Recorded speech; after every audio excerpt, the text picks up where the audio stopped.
What's up guys, I'm Daniel de Groot. I'm a European and Brazilian no-gi champion. In this series we'll work on the guard retention.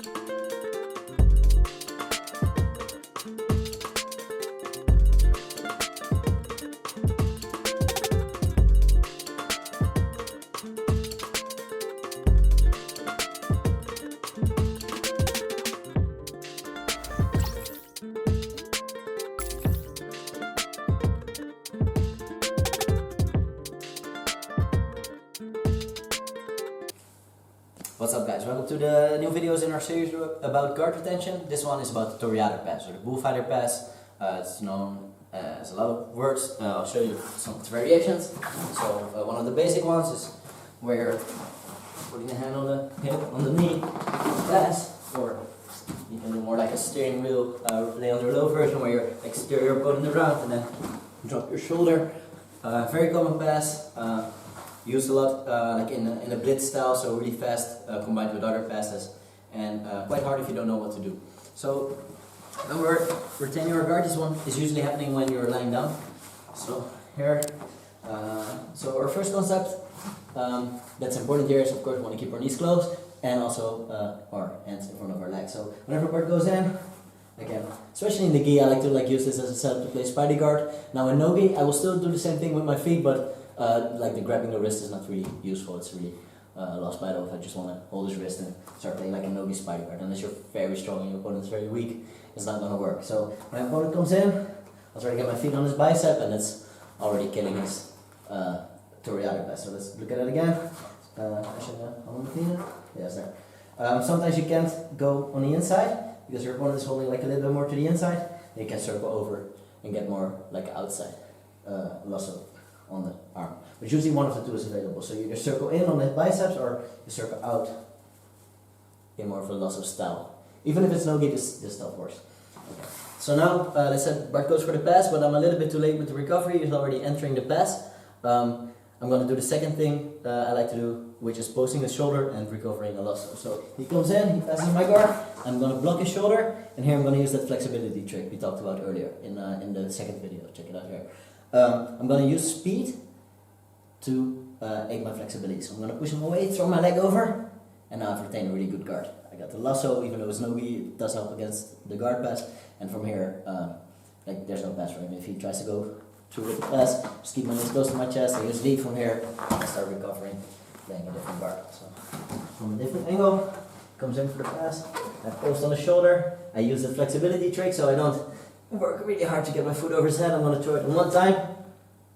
And now I've recovered my guard. I got a lasso. It's really hard for him to pass. Okay, so this one also works when he's doing the other variation. So hand on the knee, hand on the hip, it works, but also when he gets close to my shins, like the under low stuff. So he goes past, I push his shoulder. Now maybe I need to do a small hip escape, but I keep this knee really close to my chest.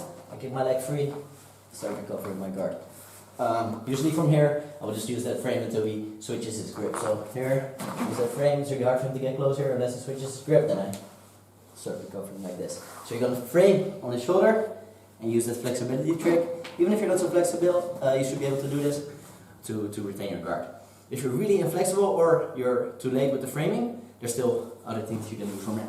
So where it goes for the pass, here I'm too late with the framing, he passes. Here I'm going to sit up on it, like we talked about earlier. If you don't have the flexibility, your guard retention should be more based around sitting up.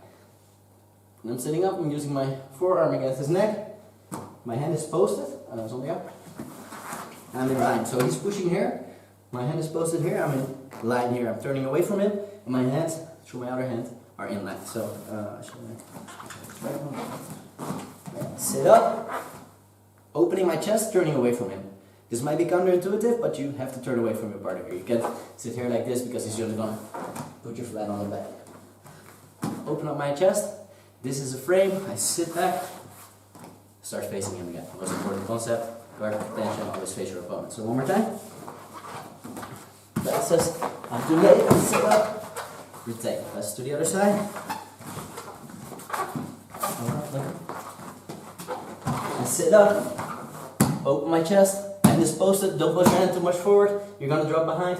Don't push your hand too much backwards, you're going to get your back taken. So you want to find that sweet spot in line with your the other parts of your body. From here we're going to hip escape, retain our guard.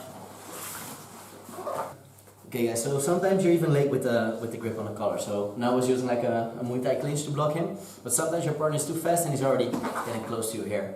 Like I don't have that frame anymore, now I have to do something else. So instead of like blocking him, I'm gonna actually hug his leg, and then I'm gonna do like a judo throw, like the hold Buddhists use on the schoolyard. So I'm gonna build up my base, get my knees under me, throw my partner, and end up in a scarf hold. Scarf hold. Okay, so let's look at that again. My partner's gonna go for a toriado. Here. And miss on the collar. My partner gets too close too fast. I'm gonna hug his leg instead. I'm gonna build my base, so I bring my feet underneath me. Get up. Hold the elbow. Here. Something like a judo grip. One more time. I missed. Build my base. Throw my partner. Alright, so that's the last resort. When you didn't get one of the first reactions, you didn't get the collar in, your partner goes too close too fast, that's when you can do the hip toss. Alright guys, that's it for this week. The Torreador pass, still one of the more high percentage passes after the knee slide.